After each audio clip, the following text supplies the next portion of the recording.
For Module 2, let's take a more in-depth look at the process you will be going through.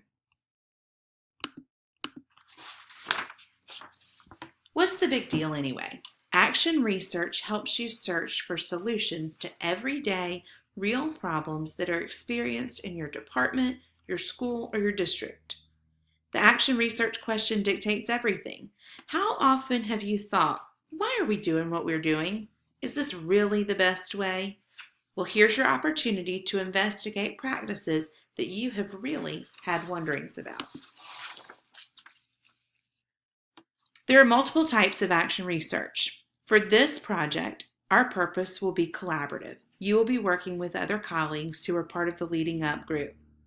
However, your project may be school-wide or district-wide depending on your focus. With the weight that the action research carries, it's important for teams to adopt the slow down and go fast mentality when crafting their questions. After all, the question is the hypothesis. The research question is significant, one that focuses on teaching and learning practices that could have an impact on students' behavior or achievement, one that has not already been answered. The research question is manageable, one that is doable within the time constraints of the researcher. Remember, you don't have a ton of time. The research question is contextual. It's one that is embedded in the day-to-day work of the researcher rather than an extra project added on to an existing task. The research question is clearly stated, one that accurately conveys the focus and the scope of the research. Use everyday language. Avoid jargon. Questions should not be too lengthy either. The research question is open-ended. No yes or no questions. It should be one that is phrased to generate a broad range of insights or understandings rather than to prove a specific point or to compare experimental and control groups. Focus on higher level questions which address explanations, reasons, and relationships. Begin with words like how, what, or why. The research question is self-reflective, one that focuses on the actions or the practice of the researcher. Guiding questions. What works well in your position? What would you like to improve? What strategies might you use to make your job more effective? What ideas may be useful to build a more positive culture? What would you like to know more about to make yourself better? What intrigues you about your work? Really take time to think over these questions in your mind as you begin thinking about your topic for action research. In addition to the critical elements listed before, the research question should also align with the district's 4 squares. We'll include a link so that you have a graphic to help guide you through what those priorities are. One more point to emphasize is the wording of the question. As we stated previously, the action research question dictates everything.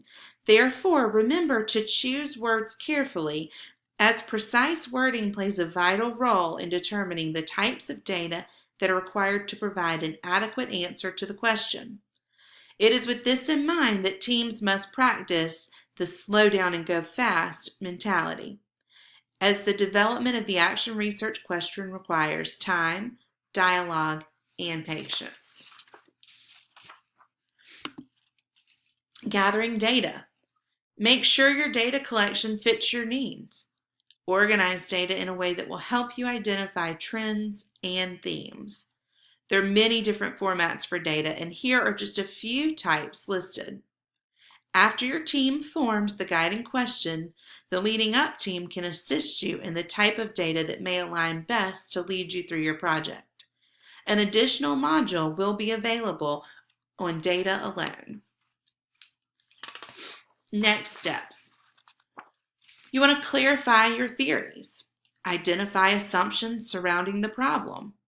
What actions could bring about desired change? Then develop your questions. Remember, it should be open-ended. Avoid yes or no type questions. Use common language. Be concise. The goal is to bring about change, and any work is more powerful when it's meaningful. As you move through your action research, you want to observe what's happening. What's happening now? What would you like to see happen? And then you plan for what's happening. As you go through, you want to develop a timeline. Who, what, when, where, and why. Staying organized using this timeline will be critical to your team's success. Act on evidence. Design a plan of action. Study the change that takes place. But remember to change only one element. Multiple changes wouldn't give you a clear picture of which change really impacted your problem. And last but not least, reflect on the results. Perhaps this is the most important part of any action research. What in the data confirms what you expected? What in the data is surprising? And evaluate closely to see if something more could be there.